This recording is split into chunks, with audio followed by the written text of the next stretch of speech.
പൊതുവേദികളിലേക്ക് V S കടന്നു വരുമ്പോൾ ഒരു കടലിരമ്പാറുണ്ട്.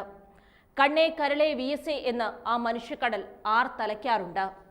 കമ്മ്യൂണിസ്റ്റ് ബോധ്യങ്ങളിൽ അടിയുറച്ചു വിശ്വസിക്കുന്ന അണികൾക്കപ്പുറം കേരളത്തിന്റെ പൊതുമണ്ഡലത്തിൽ വി എസ് എന്ന രണ്ടക്ഷരം ഉയർത്തിയ ആരവം മറ്റൊരു നേതാവിന് എത്തിപ്പിടിക്കാൻ കഴിയാത്തതിലും അപ്പുറമാണ്.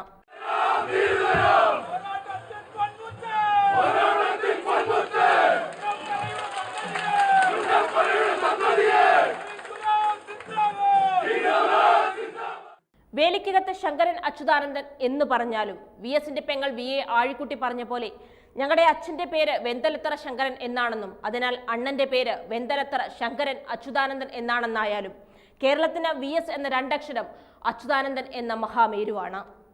തോൽവികളിൽ തളരാതെ തന്റെ ആശയത്തിനും ആദർശത്തിനുമായി നിരന്തരം പോരാടിയ ഒരു പോരാളിയുടെ പേരാണ്. മുന്നിൽ നിന്ന് വെട്ടിനിരത്താനും കുന്തമുന കൂർപ്പിച്ച് ബ്രിട്ടീഷ് ദിവാൻ ഭരണത്തിനെ വെല്ലുവിളിച്ച് വിപ്ലവത്തിന്റെ തീജ്വാല ഉയർത്താനും മർദ്ദന ഇടനാഴികളിൽ ചോര വീണ് മരണം കാണുമ്പോഴും കൂട്ടത്തിലുള്ളവരെ ഒറ്റാത്ത പോരാട്ടവീര്യത്തിന്റെ ഒടുവിലത്തെ പേരാണ് വി എസ് അച്യുതാനന്ദൻ. അതൊരു ചരിത്രമാണ്, ഒരു നൂറ്റാണ്ട് നീണ്ട സമര ചരിത്രം. വിജയൻ മാഷ് വി എസ് അച്യുതാനന്ദനെ വിശേഷിപ്പിച്ചത് പരാജയം ഭക്ഷിച്ചു ജീവിക്കുന്നവൻ എന്നാണ്. വി എസിന്റെ പോരാട്ടങ്ങളെല്ലാം വിജയമായിരുന്നില്ല. വി എസിന്റെ നിലപാടുകളെല്ലാം വിജയിച്ചവർക്കൊപ്പമായിരുന്നില്ല. തോൽവികളുടെ പടുകുഴിയിൽ വീണ് തന്റെ പിൻതലമുറക്കാർ വരെ ക്യാപിറ്റൽ പണിഷ്മെന്റ് എന്നുവരെ പറഞ്ഞ് വലിച്ചുകീറി അപഹസിച്ചപ്പോൾ പോലും തല ഉയർത്തി നിന്ന് മറുപടി പറഞ്ഞ പോരാട്ട വീര്യമാണ് വി എസ്. ഇടതുപക്ഷത്തിന്റെ ഉറച്ച നിലപാടുകളായിരുന്നു വി എസ് എന്ന പേര്. കമ്മ്യൂണിസം എന്നത് ആ ജീവിതത്തിന്റെ രീതിയും. ഒപ്പം നിന്നവർക്ക് നോക്കി നിന്നവർക്കും ജനങ്ങൾക്കും വി എസ് പ്രതീക്ഷയുടെ മുഖമായിരുന്നു. സമരമുഖത്ത് തങ്ങളെ മുന്നിൽ നിന്ന് നയിക്കുന്ന നായകനായിരുന്നു. ജനകീയ പ്രശ്നങ്ങളിൽ ഇടപെട്ട് ഒരു ജനതയെ ഒപ്പം നിർത്തി ആവേശഭരിതനാക്കിയ പടനായകനായിരുന്നു. പ്രതിപക്ഷത്തിൽ നിന്നുകൊണ്ട് എവിടെയും തങ്ങൾക്ക് വേണ്ടി ഉയരുന്ന നാവായിരുന്നു. ജനകീയ പ്രക്ഷോഭങ്ങളിൽ ഒറ്റപക്ഷമേ വി എസിനുണ്ടായിരുന്നുള്ളൂ. പ്ലാച്ചിമടയിലും മതികെട്ടാനിലുമെല്ലാം ആ പക്ഷം ജനപക്ഷമായിരുന്നു.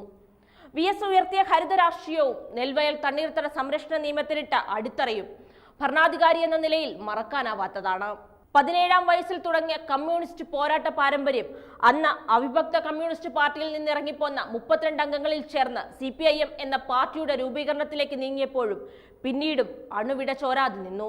പശ്ചിമഘട്ടത്തിലെ ഭൂമി കയ്യേറ്റത്തിനെതിരെ വി എസ് എടുത്ത നടപടികളും പരിസ്ഥിതി നശിപ്പിക്കാതിരിക്കാനായി മുന്നിൽ നിന്ന് നയിച്ച പോരാട്ടങ്ങളും സർക്കാർ ഭൂമി വീണ്ടെടുക്കാൻ നടത്തിയ മൂന്നാർ ഓപ്പറേഷനും പ്രായം നിശ്ചയിച്ച വാർദ്ധക്യത്തിൽ തളരാതെ ചവിട്ടിക്കയറിയ മലനിരകളും പരിസ്ഥിതി സംരക്ഷണത്തിന്റെ ആവശ്യകത മലയാളികൾക്ക് മുന്നിൽ തുറന്നുവെക്കാൻ തന്റെ ചുമലിലേക്ക് എടുത്തുവെച്ച ഭാരങ്ങളായി വി എസ് കണ്ടിരുന്നില്ല.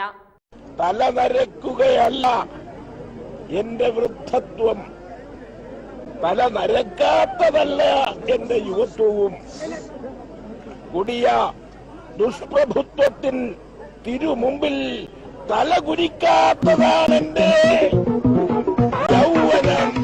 നിലപാടുകളിൽ വെള്ളം ചേർക്കാതെ വി എസിന്റെ പോരാട്ടം പാർട്ടിക്കുള്ളിൽ അവമതിപ്പ് ചിലർക്കെങ്കിലും ഉണ്ടാക്കിയെങ്കിലും പോളിറ്റ് ബ്യൂറോയിൽ നിന്ന് തരം താഴ്ത്തപ്പെട്ടെങ്കിലും വി എസ് ആയി തന്നെ നിലകൊണ്ടു. തന്റെ നിലപാടിലും ആശയത്തിലും ഉറച്ചുനിന്ന് പാർട്ടിക്കുള്ളിൽ തെറ്റെന്ന് കണ്ടതിനെ എല്ലാം എതിർത്ത് വി എസ് സമരം ചെയ്തു. CPM-നുള്ളിലെ വലതുപക്ഷ വ്യതിയാനത്തെയും മുതലാളിത്തത്തെയും പാർട്ടിക്കുള്ളിൽ വിമർശിച്ച വി എസിനെ വിഭാഗീയത ഉണ്ടാക്കിയെന്ന അളവുകോലിലാണ് പാർട്ടി നേരിട്ടതും പലകുറി തരം താഴ്ത്തിയതും. കൂട്ടിൽ കാഷ്ടിക്കുന്നവൻ എന്നാണ് സുകുമാർ അഴീക്കോട് വി എസിനെ വിശേഷിപ്പിച്ചത്. അത് ഏറ്റുപിടിച്ചു വാഴ്ത്തിപ്പാടിയവർ എങ്ങനെ CPM എന്ന പാർട്ടി വി എസിന്റെ തളർച്ചയുടെ കാലത്ത് മുതലാളിത്തത്തോട് ചങ്ങാത്തത്തിലായെന്നും വലതുപക്ഷ വ്യതിയാനത്തിൽ മുന്നോട്ടു പോയെന്നും അളന്നു നോക്കിയാൽ മതിയാകും.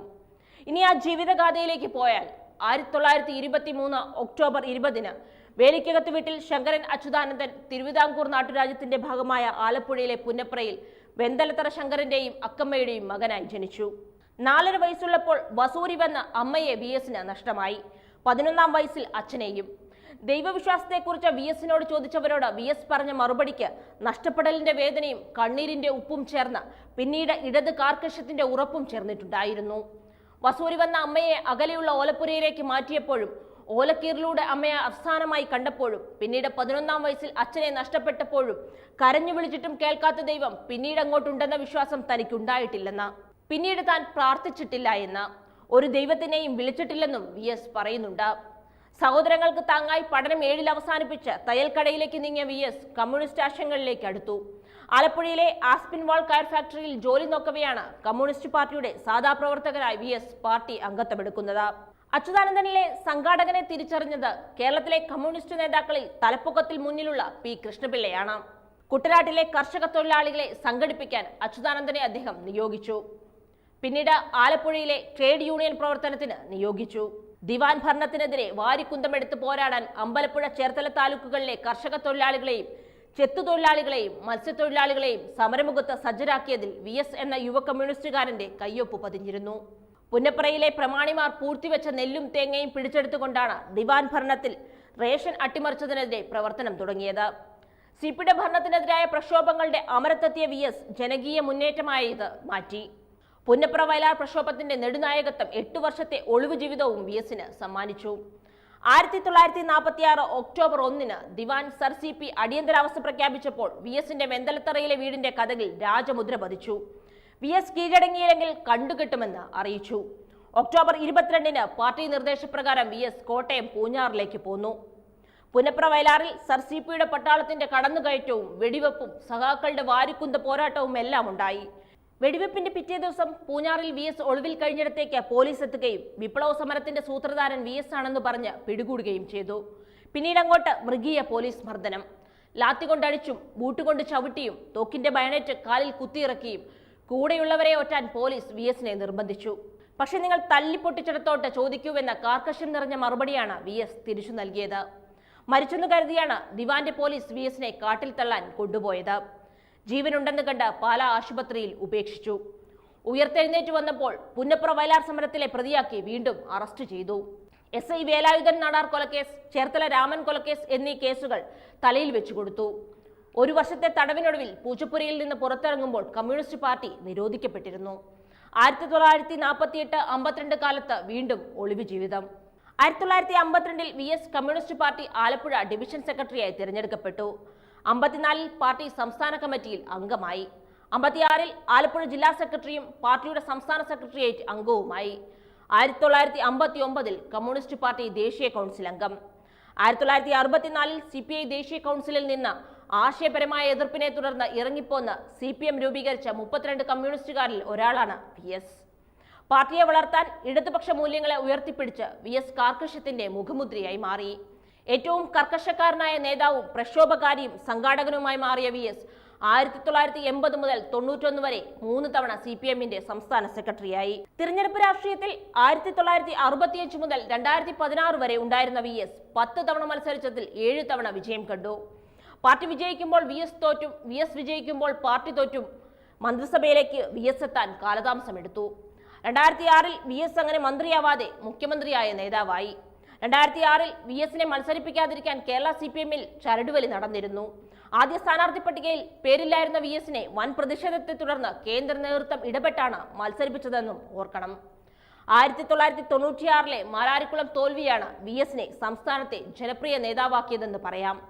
കർക്കശക്കാരനായ പാർട്ടി സെക്രട്ടറിക്കും കമ്മ്യൂണിസ്റ്റ് നേതാവിനുമപ്പുറം VS പ്രസംഗത്തിലടക്കം പോപ്പുലർ നേതാവ് ഇമേജിലേക്ക് എത്തിയത് ഈ തോൽവിക്ക് പിന്നാലെയാണ്. ജനപക്ഷ രാഷ്ട്രീയത്തിന്റെ വക്താവായി VS മാറി. പ്രതിപക്ഷ നേതാവെന്ന നിലയിലാണ് VS ഏറ്റവും കരുത്തനായി കേരള രാഷ്ട്രീയത്തിൽ നിറഞ്ഞത്.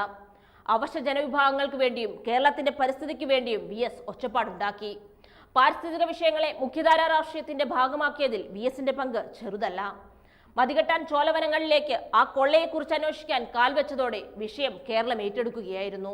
പ്ലാച്ചിമട സമരത്തിൽ VS അച്യുതാനന്ദൻ പ്രകടിപ്പിച്ച ഐക്യദാർഢ്യം ആ സമരത്തിന് നൽകിയ ഊർജം ചെറുതല്ലായിരുന്നു. മൂന്നാറിൽ മുഖ്യമന്ത്രിയായിരിക്കെ VS കയ്യേറ്റത്തിനെതിരെ നടത്തിയ ഇടപെടലും മറക്കാനാവില്ല.